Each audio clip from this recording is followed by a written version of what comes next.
All right, we are live, making sure this is popping up where it should. Looks like it is. We've got the right everything, I think, so let's go. Quest for Creativity number 7. This week has been more very slow incremental progress. I've not really made a ton of progress in my book. I mean, I've made progress. I write every day. There's not a day that goes by that I don't write something in this book, for the most part at least. Is everything recording correctly? Yeah, there's device audio capture. Okay, so I'm getting sound. That's good.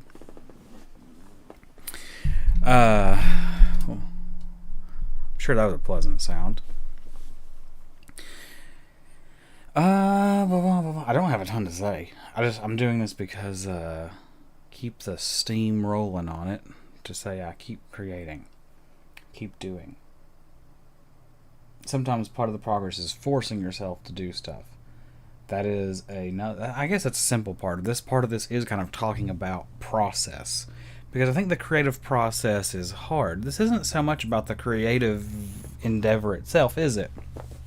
I suppose the quest for creativity, excuse me while I adjust this, because it is, God, I'm just so loud. Okay. I think the quest for creativity is really, like, as a video series I'm doing, it is about showing what the creative process looks like, what it is, just kind of discuss the creative process. That webcam looks like it's not in the right place, but it is. Everything looks fine, so we'll keep going with it. Okay. Close that.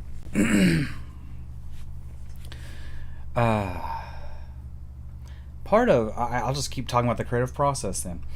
Part of the struggle, I think, with being creative in general is you just kind of have to force yourself, because most of it's a dry spell. I know people have their creative workflow states and all that, and I guess it's just called a flow state. People hit like those flow states and they create a ton of stuff really fast that's really good, and they're super happy with it. I'm using this little glass cleaner on top of my glass alcohol spray to keep the light out of the camera. So I think that's the hard part. You hit those so rarely. And I mean, everyone's got their own creative pace. My friend Seth and I a while back were talking about, I think we watched the same video independently of George R.R. Martin and Stephen King talking. And Stephen King, he writes probably the most in terms of just sheer amount every day. I believe he probably writes the most out of any person. I don't think anyone else writes as much material as he does. And he's pretty consistent. That's the thing that's incredible about it, is that his work turns out good. Does he write masterpieces? I don't believe so. He writes really good stuff, but I don't think he's the one who people will be returning to for hundreds and hundreds of years as the pinnacle of the strongest writing we had to offer. But I think definitely he'll be undeniable as one we can look at and say, God, what a body of work. His work will survive, I think, a long time, especially because, man, he has such a wide body of work that it's hard not to preserve something just by the sheer abundance of it. And George R.R. Martin, now he's great as well.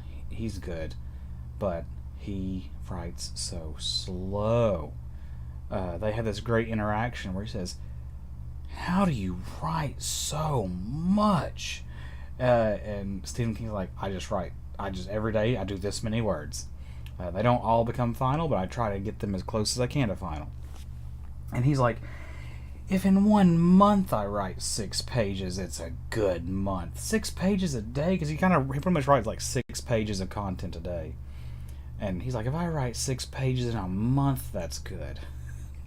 And I resonated with Martin on that one. I'm slow as well. Some people are fast. I think part of the process is making peace with your creative,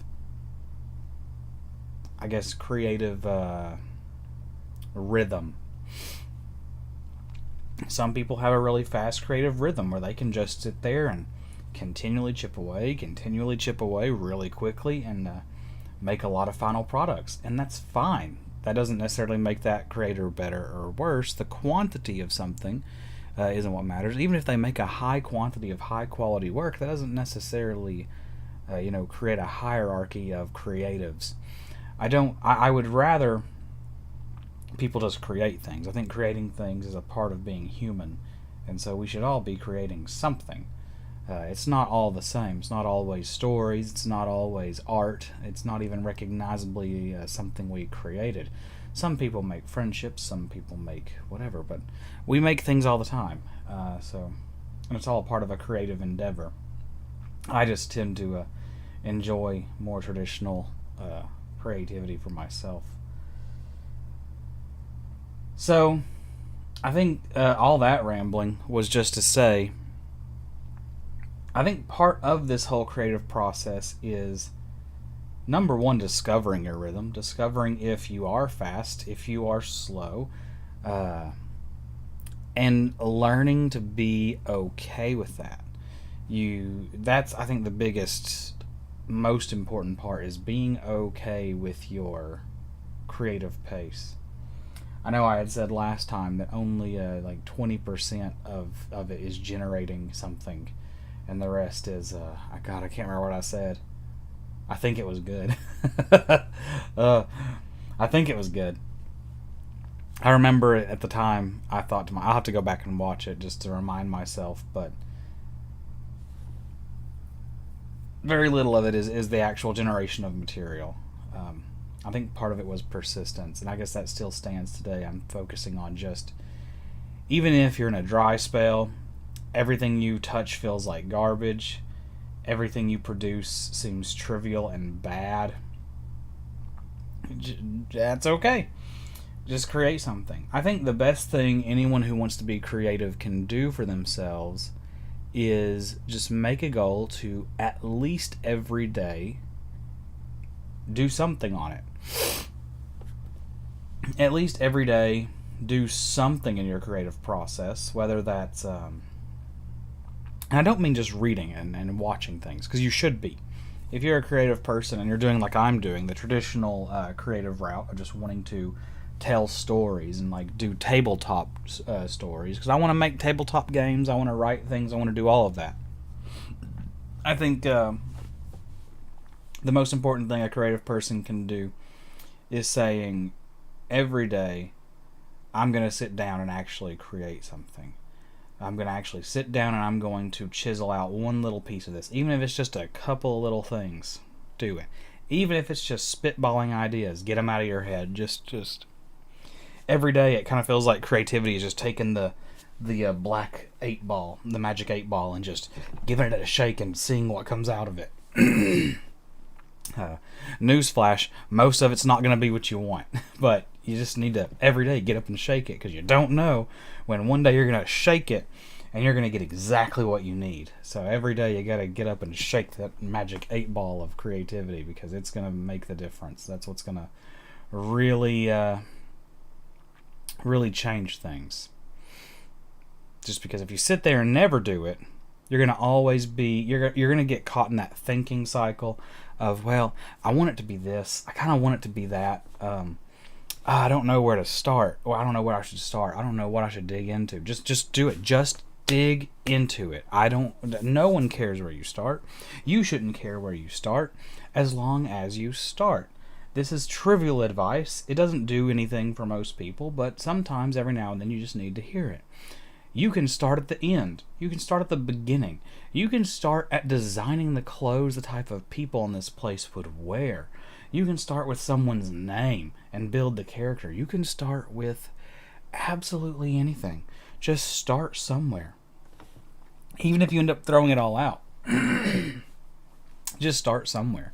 I mean, for me, I throw stuff out, I bring stuff in. It's a constant recycling, throwing in, throwing out, keeping the best stuff I have and just throwing as much as I can, looking at it, taking a look at it and go, oh man, I don't know, this isn't working anymore, or now this is becoming too constraining and it's not actually generating anything, it's becoming a hindrance, and I can't, you'll notice like you'll hit these points where I can't proceed if this thing from earlier is still here.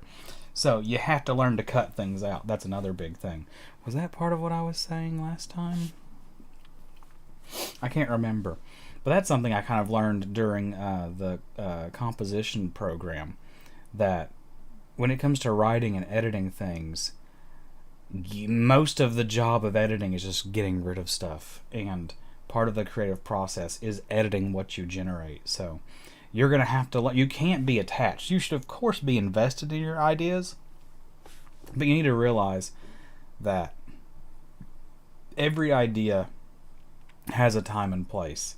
So don't just get rid of it and like burn it and create it, but just take it and say this isn't its place. I like to think of my creative process is I'm trying to find things that almost already exist, kind of like the Michelangelo approach. He's like, the art is in the marble. He looks at the marble stone, the big stone slab, and says, the statue of David's already in there. It's already in the marble. I just have to find the stuff that doesn't belong and then take it out. And I guess that's kind of just at least in this moment while I'm thinking about it, that's the creative process to me. I'm also making the stone, so I guess I'm kind of gathering all this stuff up, making a big stone slab, staring at it and saying, okay, what do I have to get rid of to get where I need to be? And so all this stuff I gathered up, I'm then the one who comes through and says, no, we gotta move this part away. We gotta chisel this part down to be a certain thing. It's kind of a Shivite thing. I think that's the term. Shivite, for Shiva, the Hindu god of creation and destruction. The ones who are particularly Shiva-oriented in Hindu worship, they look at Shiva and say Shiva is... They don't think of Shiva as just the destroyer, but destruction is also creation, because Hindus have that cyclical understanding of time. And I love the Shiva mentality they have. It's great. I love cycles and circular things. I love them. But they have with the Shiva-oriented understanding of the Hindu religion and time, this idea that Shiva is this creating destroyer, or this destroying creator. He's both. She is both. And I think that's kind of my creative process. And it might be yours, it might not. I don't know. I'm just talking about it out loud, just putting it out there, maybe churning your creative juices. I guess that's the point of this, to churn my creative juices, and if you're watching, to churn your creative juices. That's the point. Because part of what I want to do is eventually build a sort of creative community of people who are just spitballing ideas, talking very genuinely and candidly about being creative. I'm not looking for people who think they're professionals. I'm not looking for people who think of themselves any kind of way, except I just want to make things, and I like talking to other people who want to make things. That's the long and short of it. I'd hope to eventually see a community like that form. And I suppose the quest for creativity is part of that. If I start talking candidly about creativity, that other people who want to be creative will start doing that. And it's not about, the product itself. I think I'm very process-oriented. I do want to make a good product. I do want to, at the end of it, look at what I've made and say, this is great. I love this. My creation is beautiful, and I love it.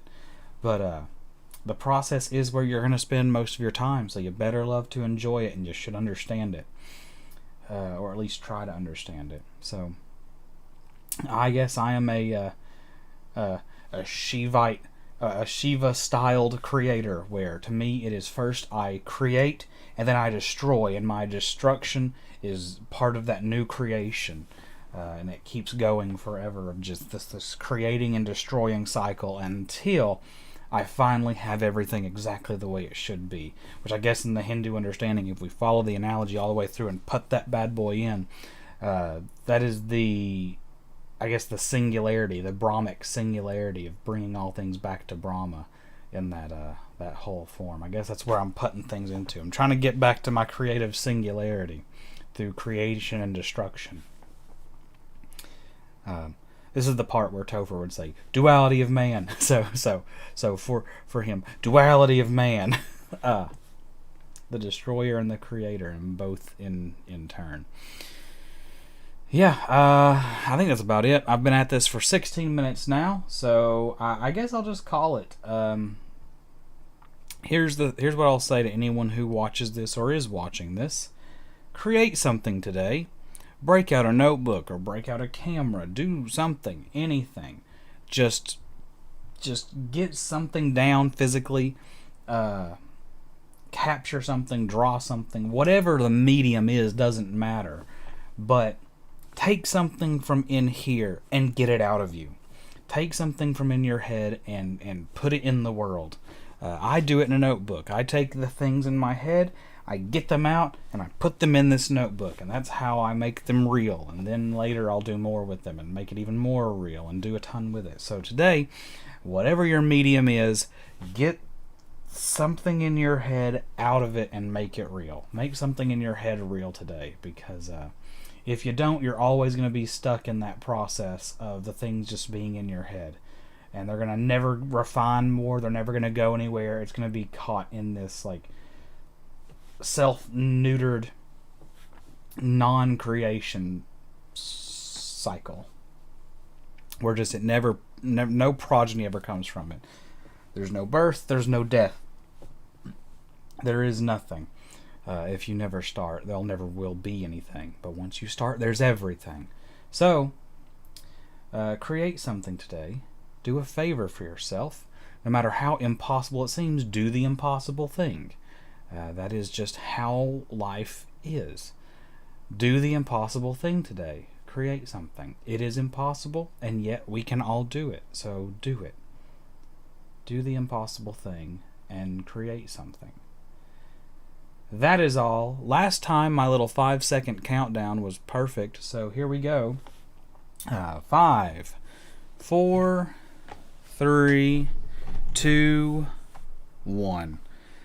Catch you guys on the flip side. You probably won't catch that, so where's the stop streaming button? There we go.